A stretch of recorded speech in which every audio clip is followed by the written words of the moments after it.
I'm Susana, and this is the Susana Gibb Show. On this podcast, we talk to and promote our Texas friends and neighbors, nonprofits that are doing great work, interesting business people, coaches, and gurus, so we can be better friends and neighbors. In honor of today's podcast, I'm wearing my prom dress from my junior year, which totally fits still if you don't zip it, that is, which is fine. When I wore this dress, I obviously danced the night away because I have holes under both armpits. I'm pretty sure my mom didn't sew it that way, right? Remember when our moms sewed our dresses? My date dropped me at my friend's house, and then my ex-boyfriend came over, and I kissed two guys in one night, which was pretty epic. On our socials, we asked you for your prom stories, and from wearing baby plued tuxes to how now, as adults, as a service to the kids, the parents park the cars for the kids and they keep all the alcohol they find. Other stories of dates throwing up, stories of dates crying in the bathroom all night, eventually marrying your prom date. So many good stories, which is why I love our next organization. They're giving kids their own epic stories who might not otherwise have them. Before we dive into today's episode, I want to take a moment to thank our sponsor, which is us, Gibb Insurance Services. We're based right here in Dallas. Gibb Insurance Services has been a trusted partner in protecting what matters most to Texans for over 3 decades. Whether you're looking for a home, auto, or business insurance, our team of experts is dedicated to finding the right coverage tailored to your needs. Visit our website at www.gibbagencydallas.com to learn more about how Gibb Insurance Services can help safeguard your assets and plan for the unexpected. Because when it comes to protecting your family and your future, you deserve nothing but the best. That's us, your local partner in insurance solutions. Stick around to the end for the insurance tip of the week, too. And, oh, hey there, Texas friends and neighbors. Before we get really started, I want to remind you of something important. Your feedback means the world to us. If you've been enjoying the conversations, insights, and stories we share on this podcast, please take a moment to leave us a review. We'll even read them on the air, like this one from Suburban Girl. Lots of interesting people. I have been listening to the podcast for about a year now, and one of the best things about it is that all of the guests are so different. I have learned about people and things I would never have heard about otherwise, and she also notes how much she likes the insurance tip of the week. It reminds her that she needs to get her coverages reviewed when renewal time comes. Thank you, Suburban Girl. Your reviews not only help us improve and bring you even better content, but also help others discover our community here. Whether you're listening from Dallas, Austin, or anywhere in the Lone Star State, your thoughts matter. So please take a minute after this episode to leave us a review on your favorite podcast platform. And if you haven't already subscribed, so you never miss an episode, please do. We can continue to grow as friends and neighbors, sharing in the richness of our Texas spirit. And now, on with the show. All right, tell everybody who you are and what you do, or what you do and you're not doing what you really do. When I'm not doing what I'm paid to do. I'm Kalen Ruiz, and I am the chair of the Prom Dreams Ministry at University Christian Church in Fort Worth. Yeah. So explain a little bit more about what the Prom Dream Ministry, is that? Prom Dreams Ministry, yes. Yes. So Prom Dreams Ministry started about 14 years ago as a ministry of UCC, and what we do is provide prom dresses, shoes, accessories, purses, jewelry to kids in the Fort Worth ISD for free for prom dress to attend prom.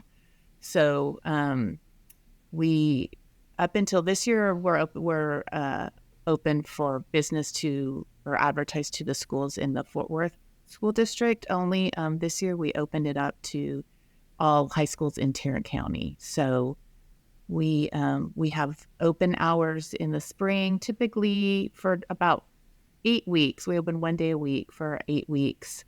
And we advertise to all of the counselors in the high schools that these are our opening days and hours, and get volunteers to come and work the boutique.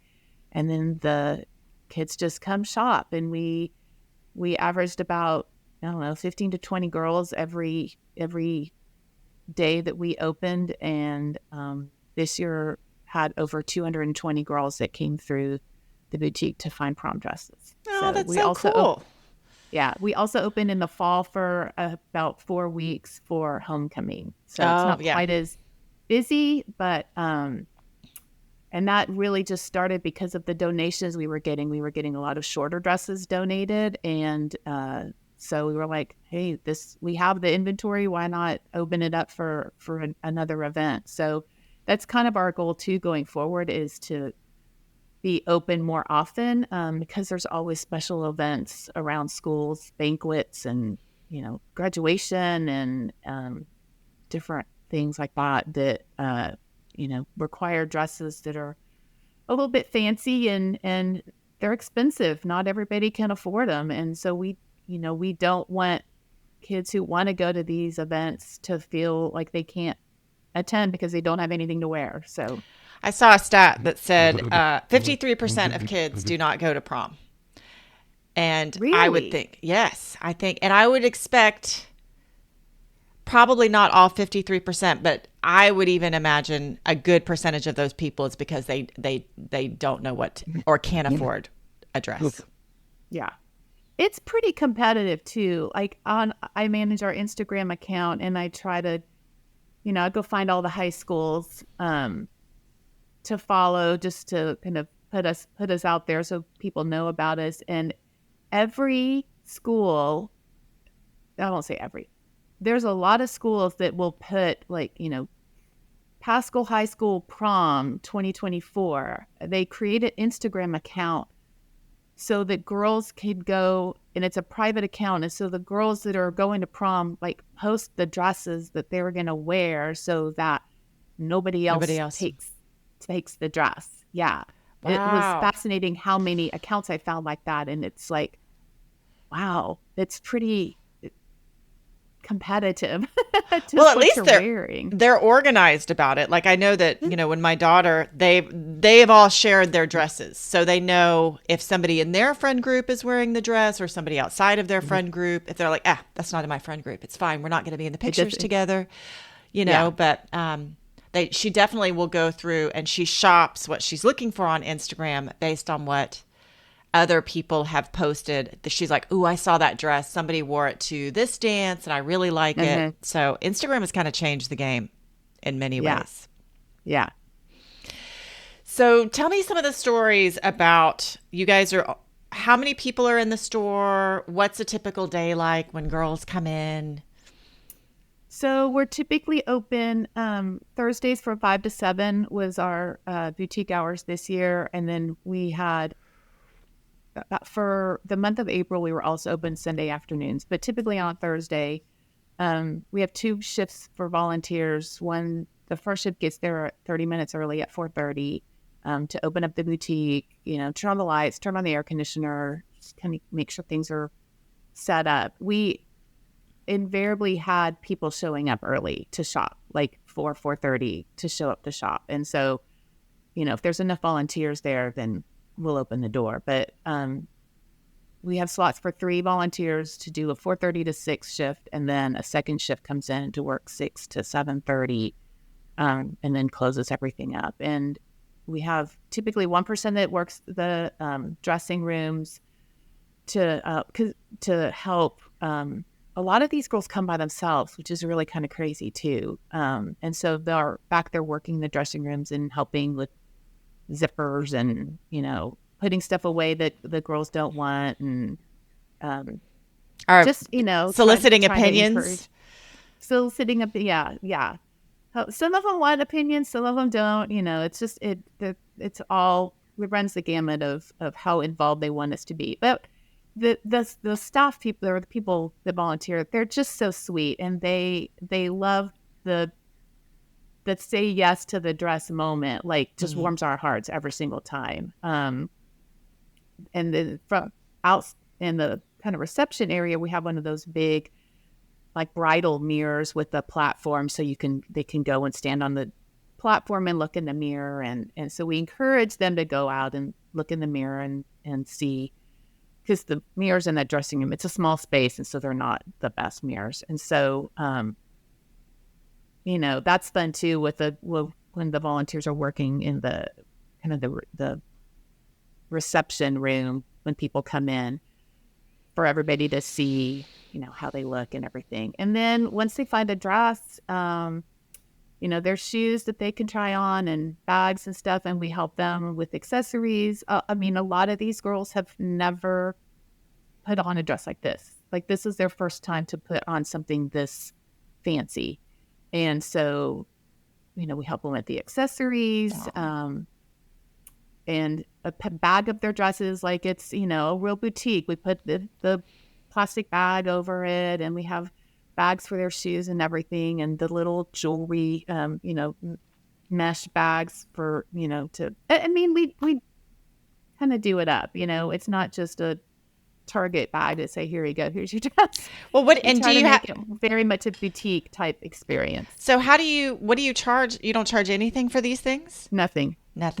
It's totally 100% volunteer, 100% donated. 100% volunteer, 100%. I won't say 100% donated. I do have to, dress-wise, we end up pretty good. That we're always lacking in larger size dresses. So if I ever have to go buy dresses, that's what I'm typically having to buy is, size like 18 and up. I do end up having to buy shoes sometimes and purses, just because we just don't get enough of the right sizes. And I want to have, an assortment of sizes available, and purses just go fast and we can't get enough purses. So I'll go to flea markets or thrift stores or wherever I can find. I'm always on the hunt. I'm always on the hunt for stuff like that. The Dillard's outlet is my jam when it comes to shoes, because it's like sales are final. Well, I don't care if sales are final, because I'm going to buy, I know the sizes I need, and I'll buy them, and they're brand new and they're good shoes. And I have I don't spend more than like $20 for a pair of shoes. And so I do buy that kind of stuff from donations that we get to the ministry, but I would say 90% of everything that we give away is donated. And a lot of the girls want to bring their dresses back after they've worn them. They ask if they can, they're welcome to keep they can them, give them back to pass them forward. They said, can we donate it back when we're done? I'm like, you don't have to, but yeah, absolutely you can. That's such a great thing that I'm sure they're so appreciative of having this beautiful dress that they want to push it forward to somebody else. Yeah. We've had girls that have come to shop, and then they're like, I want to volunteer. Can I come volunteer? And so they come to volunteer. I had a mom and daughter, like, I think it was our last day that we were open, and the mother spoke very little English, and my Spanish is like, 5th grade level Spanish. And so she asked me how much was the dress? And I said, nada, nothing. She goes, nada? And I go, yeah. I go, gratis, it's free. And she goes, really? And I'm like, yes. And her eyes she welled up with tears, and she's like, all of it? And I said, yes. I said, the dress, the shoes, the bag, like everything, it's free. And her daughter came out of the dressing room at that time, and she was like, whatever the daughter's name was, Maria, it's free. It's all free. And she's like, I know, that's why we're here. But the mom didn't understand that was the situation. And so it just was, she just, they're so grateful. She's like, thank you so much. Thank you so. And I'm like, no, thank you. Thank you for being here. Thank you for letting us, help you with this. We get as much out of it as they do. When you told me before that some of the girls who come in have no idea what even size they are. yeah, they're wearing, I mean, everything that they wear is like size small, medium, large. So they don't know. And so we always tell them, here, everything was organized by size. If try a size bigger and smaller than what you normally wear, because you know how formal wear is. Like designer stuff runs small and bridal stuff runs big, and everything fits differently. And so, and I say, if you don't know, what size you are, then let us know. And there's usually a couple of volunteers there that we've done it long enough that we can eyeball and say, yeah, you're about a 12, or start here. And so yeah, they have no idea what size, where to even start. So I would have to assume that some girls come in with not their moms, but their buddies, don't they? Mm-hmm. Yeah, a lot of them do. A lot of them come in a group. One of the first weeks we were open, a group came in. I think they were from Fort Worth Academy of Fine Arts. And they found their dress probably in the first, 30 minutes, but they stayed the entire 2 hours just playing and trying on dresses. And the cool thing about that group too was like there was one girl who was like a size, 0 or 2. And then they were all sizes. They were from like a size 0 to a size, 16. And what they said, I hadn't even thought about this before. They said, what we love about this place is that we can all come shop together. We're all different sizes, but we can all come shop together because you have all the sizes here. And there's not that pressure of, like going to Dillard's or, where some of them have to shop in this section and some of them have to shop in this section because all the sizes are not in the same place. And there's the salespeople, kind of hovering or whatever. And they were like, it's fun. We can shop together. We can, get people to, like say, oh, should you try this on? Oh, I found this. This would look cute on you. They just were playing, and it was just so fun to watch them. Now, do you guys only have women's at this time, correct? Right now, yes. That is another goal of ours, is to expand into menswear. I think that the collecting of the inventory is not going to be a problem right now. The kind of our challenge is the space. I mean, we're busting at the seams for where we are located right now. So we have some ideas in the works as far as where we can expand to. It's going to need some work. Right now we're in, the church owns a duplex right next to the church building. And we're in the upstairs, like, apartment is where the boutique is. But there's a garage apartment behind that building that right now we're using for storage, for overflow, for dresses. And so our goal is for that space to be kind of the men's shop. But it needs some work. Like, there's no AC up there, and it's you gotta get some AC working. It's a bit rough. So hopefully, by next prom season, we'll have that all worked out. Now, you also told me a story about a client shopper who came in and they had never worn a dress before. Yeah. I don't want to presume the situation with this shopper, but she came in with three of her friends, a bigger girl. I don't know if she is going through transition or just a very big girl, large, broad-shouldered, and she had never, was kind of clueless. Her friends were precious, though. Her friends were like, here, try this, and a lot of it's just trial and error. It's like, well, let's start here and let's see how this fits, and then we know from here, okay, this doesn't fit because of XYZ, so let's try something else. And so I started helping her. She's like, oh, my shoulders are really broad, and it's like, okay, well, maybe something that's a little got some movement to it, some give to it. And so found found a dress for her, and it was almost like I don't know if she was reluctant or she just was so like out of her comfort zone that she didn't really like know where to start. But her friends were like, "Oh, that looks good. How about this jewelry? How about?" And they were like putting her earrings in for her, and like this necklace, and how about this? No, I don't like that. Take that off. And she's like, I'm just the model, I guess. I'm just the mannequin. Like they're just doing whatever they feel like. And I was like, it looks great. How do you feel? And she's like, good. She goes, I've never put on a dress before. And I was like, well, I go, I'm glad you found one. That's another big fear of mine is,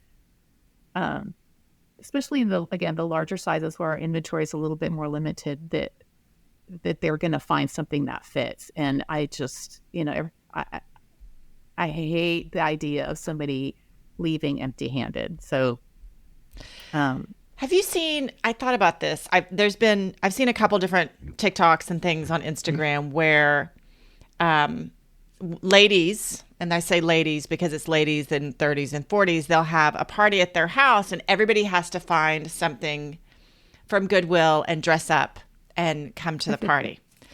And there's a part of me that's like, but you're taking those dresses from people who might need them for prom, and yet is it they're having a good time. It's a dress for one night, right? Like, yeah. As long as I guess you have the Goodwill party and you plan to give it back to Goodwill at the end of it, right?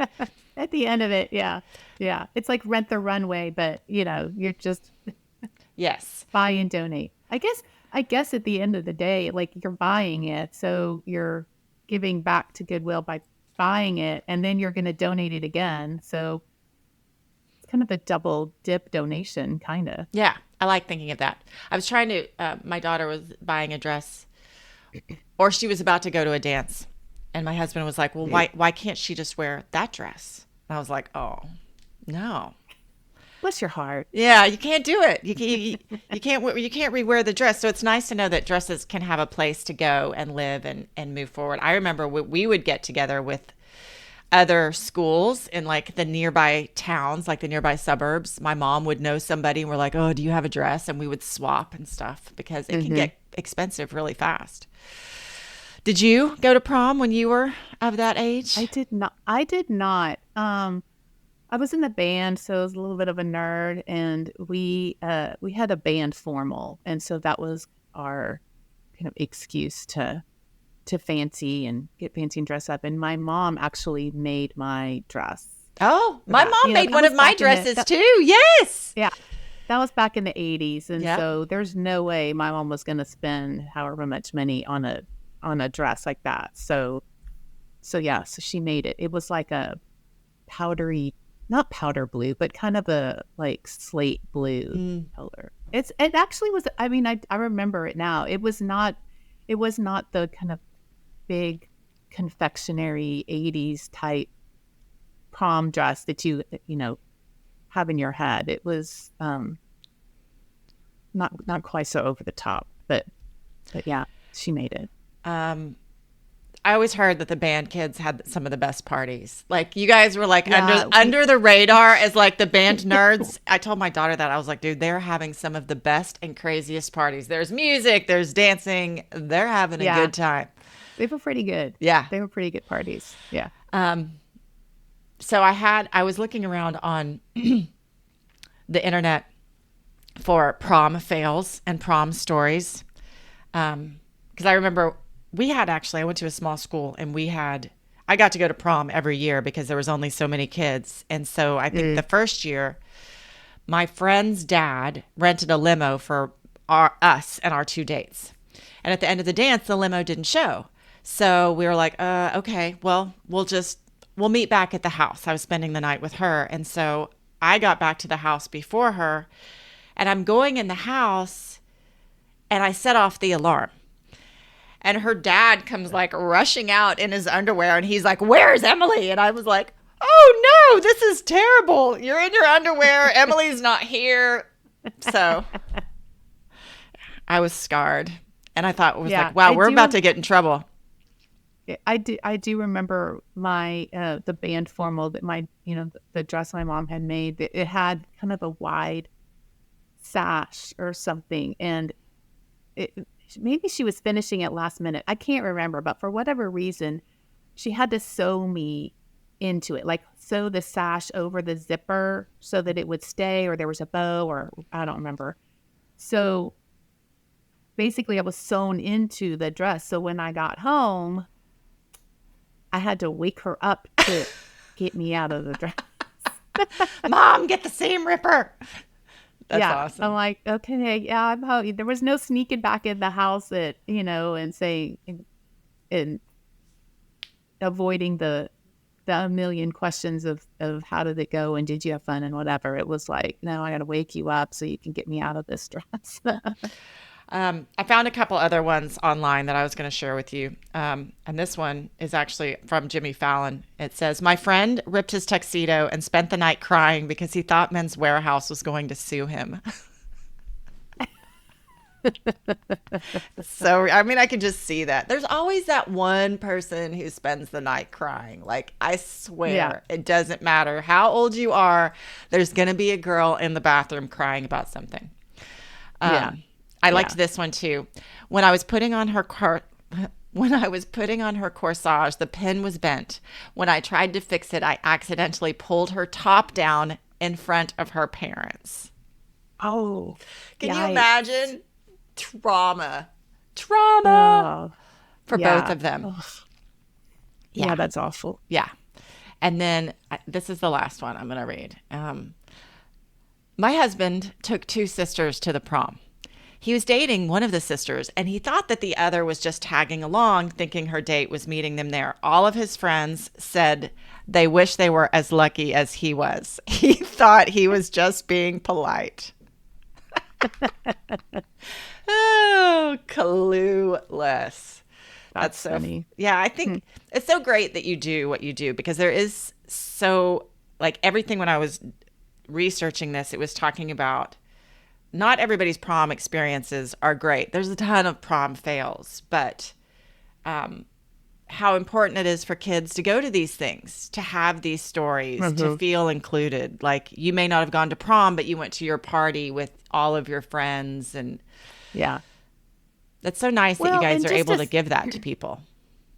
And just to celebrate the fact that you finished, we made it. We made it to the end of the year, and we can celebrate something. I've been thinking, and I haven't done the research, but like the origin, so to speak, of prom and what even the word means. Like, I don't even know, like, where.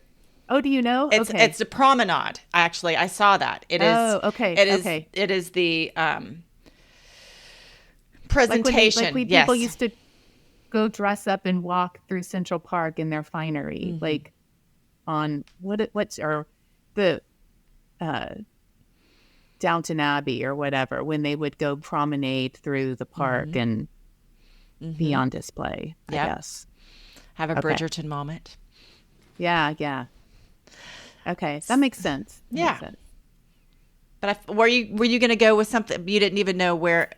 I felt like there was a second part. I was just curious, like how, like what the origins of it were, and the word prom. But just the fact that it's a celebration kind of the end of the year, and with your high school friends, and celebration. Everybody should be able to go do that. Yes, they should. Yes, they should. I love the work that you're doing. How can people find you, especially if they want to donate? What's the best way to get in touch with you guys?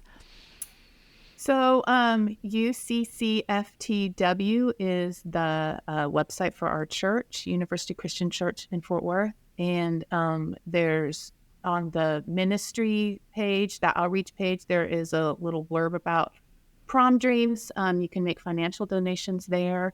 We also take donations of gently used dresses, shoes, bags, jewelry at the church. We're under construction right now, so the where you take it to donate is a little flexible or up in the air just because we're under construction. So I would recommend before you come to bring a donation, just to call the church and find out if if there's a space to take them right now.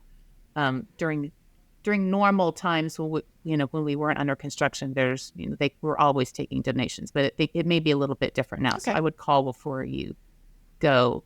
And then there's also an email contact for the coordinator that works for the church if anyone's interested in volunteering. Or, I know there's a need for dresses that are outside of Fort Worth. So another way we've talked about expanding the ministry is to take it on the road and do a pop-up shop. So if there's a school in, Dallas or wherever, Denton, wherever that feels, that wants to do that, then they can reach out to Melanie and say, hey, I'd love to do a pop-up shop. And, we can talk about doing that, because I know there are some other places that do this, but I couldn't tell you where they are, to be honest. I'm going to post some on our website at gibagencydallas.com, because I saw a couple. The Dallas Public Library hosts one.